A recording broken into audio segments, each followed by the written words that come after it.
The average working week in Britain is an 8-hour, 5-day working week. However, a 6-month pilot scheme has been tested for an 8-hour, 4-day working week. We spoke to Alison Dunn, one of the leaders of this pilot scheme. My name's Alison Dunn. I'm the Chief Executive of Citizens Advice Gateshead.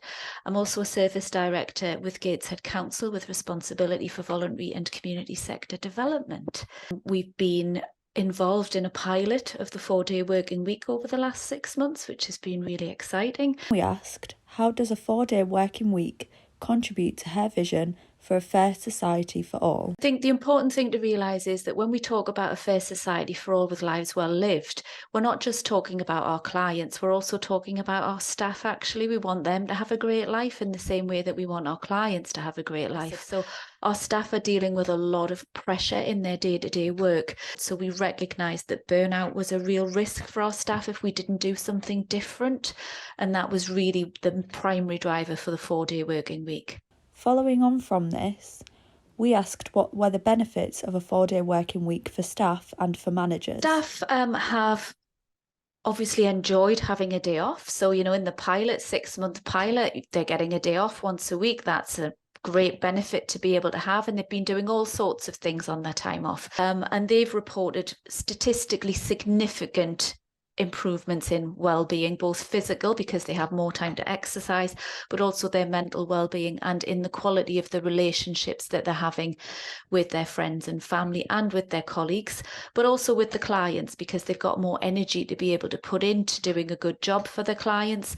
Quality of advice is better, customer service is better. So all round in terms of well-being, it's been a really, really positive experience. So the managers have had to think about resourcing, they've had to think about contingencies and how they plan for unplanned absences because people still get sick.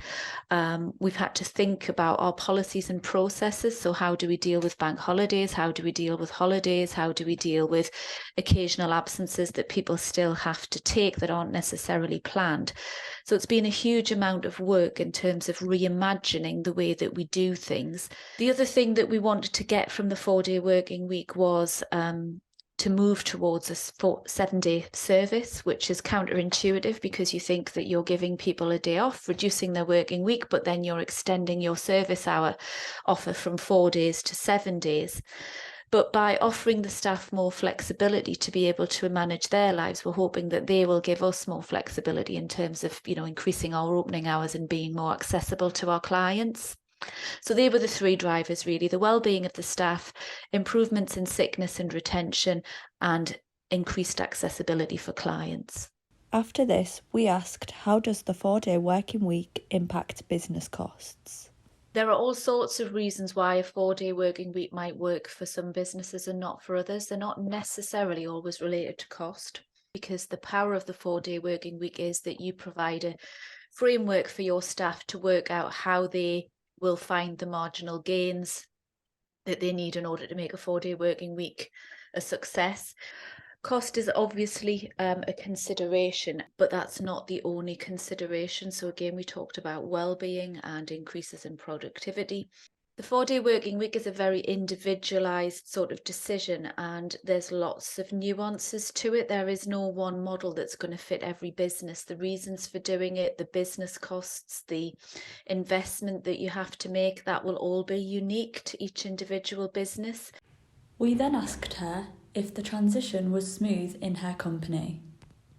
It was relatively smooth. So we put a survey out to ask people if they wanted to do the 4-day working week, and 90% of people said that they did, which was great, but 10% of people said that they didn't. But when we actually started to look at why people wouldn't want to do it, it was mainly because they'd misunderstood what the 4-day working week was. So some people had assumed that they'd have to work 37 hours over 4 days, for example.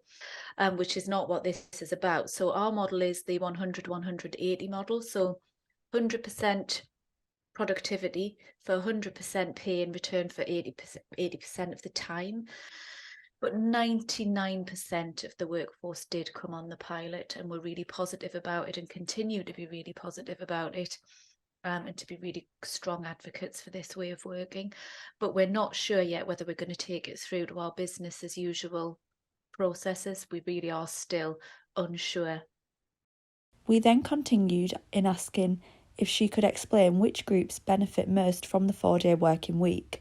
Well, in terms of our service, if we can achieve a 7-day service for an organisation like mine, which is about supporting people through the cost of living crisis with social welfare, it enables people to access our service who might be at work in low paid jobs, who can't get to us through the week. So it opens up opportunities and possibilities to people who are in low income jobs, perhaps living in deprived communities, to be able to access services.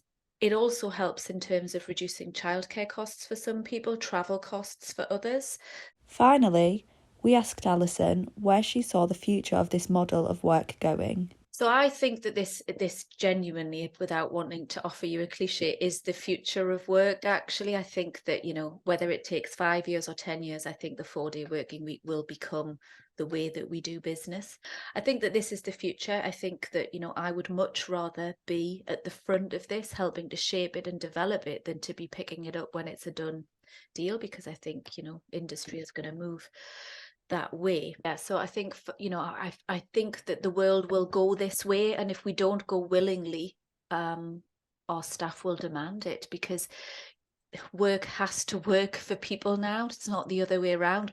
So we have chosen to be at the forefront of this rather than to be on the back front of it, to go willingly into it and to be learning in collaboration with our staff, rather than being on a back foot and potentially being forced into it either by circumstance or legislation.